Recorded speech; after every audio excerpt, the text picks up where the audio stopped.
وایي چې ته فرعون د معشوقۍ، ته فرعون د معشوقۍ، زه موسی د عاشقۍ، ته اورنګ د ښایست، زه خوشحال د شاعرۍ،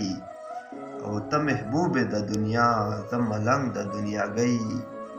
ته یوسف یې د کنعان، زه یعقوب د نابینۍ، او ته چنګیز د ستم، زه شاعر د ګمنامۍ، ته چنګیز د ستم، زه شاعر د ګمنامۍ، ته سپرلی د رنګینۍ، زه خزان د بېرنګۍ، او ته سپوږمۍ د دیدن، زه د هجر ډیوګۍ، او ته بلبل د یورپ، زه مڼه یم کابلی، او ته شراب د ځوانۍ، او زه رند یم د مستۍ،